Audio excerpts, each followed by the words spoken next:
Yo, this is the Scarcity Studios YouTube channel. Please don't forget to like, comment, share and subscribe. And our sponsors are Alpha Claims and Hire Birmingham, the leading and best accident management company. Get a replacement car anywhere in 1 hour. I really appreciate you joining me today, and this story comes from northwest London on Church Road. It's a breaking news story, and it's stating that the Metropolitan Police have charged the rapper Nines, aka Courtney Freckleton, with conspiracy to import Class B drugs with intent to evade prohibition and restriction from the 10th of March 2020 to the 3rd of July 2020, and also conspiracy to supply Class A drugs, conspiracy to supply Class B drugs, and conspiracy to conceal, disguise, convert and transfer criminal property. These are very serious charges, and there was many of them as well. From the sounds of things, Class B drugs importation would be cannabis related things. He's due to appear at Willesden Crown Court on the 4th of July, and he's also charged alongside Jason Thompson from the Barnet area. Police carried out several search warrants in relation to this incident as well. And needless to say, Nines is probably one of the biggest rappers in the UK music scene. He recently did an interview with Chucky that was sponsored by JD, and it was a very rare interview, and probably the first since he was stabbed in northwest London in an incident a year ago. They say on Link Up TV that he joined Chucky for the rare interview, and the Church Road veteran rapper has released a wide range of quality music throughout his career.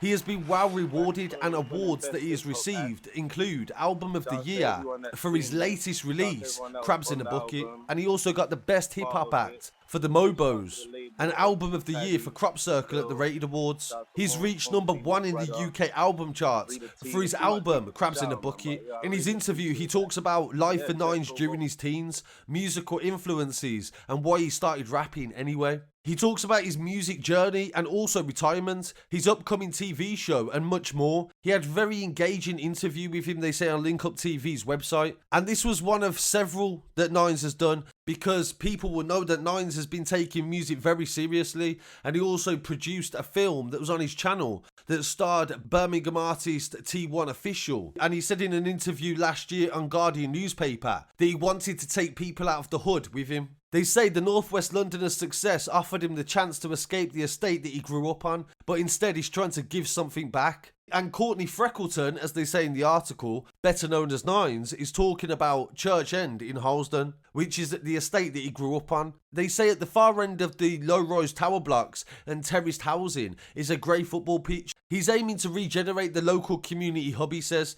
and the Roundwood Unity Centre, with proposals, he said, that include converting the concrete pitches and astroturf and a series of career workshops, entertainment industry based, and also music law. And this was a year ago, and I don't believe any of this actually comes to fruition. They say that Nines has propelled the estate and raised it to British rap folklore, where social commentary on the estate is renowned. The interviewer said they met by the community centre and they settled in a friend's house on the estate. Where he was growing up, he said, summertime would have mean street parties and bashment would rip for the air. A 6-year-old Nines would seize the microphone and show the hood that he could rap. And he also states in this interview very openly that he hustled to outrun his surroundings. He started selling weed at 13 and he just cared about financial freedom. He says, everyone used to go to parties, I just stood in the corner and was trapping.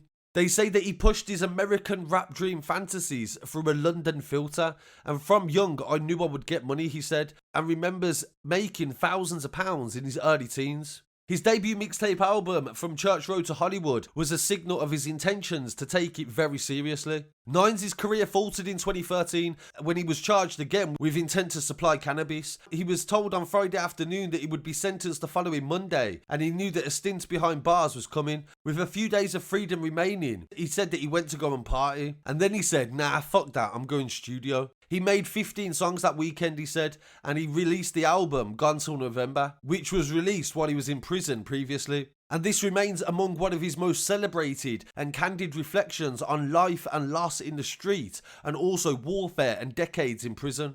Nines served 5 months and he spent his time writing scripts to pass the time. His prison address was posted to Twitter, and prison officers would have to empty the bin every single day for mail that was sent from Bournemouth and Liverpool. When Nines actually come out of prison as well, he went to visit some of the people who had sent him these letters as well. So it showed that Nines definitely had good intentions in some ways. So, as I said, this is a breaking news story in relation to any charges. We're very careful what we speak about on the channel so as not to affect any cases. That's why we're only discussing articles that are already in the public domain. We will not be discussing anything else in relation to cases that are associated or may be discussed in relation to. So I really appreciate you joining me today. I'll be back again very shortly with some more news. Please don't forget to like, comment, share and subscribe. Peace.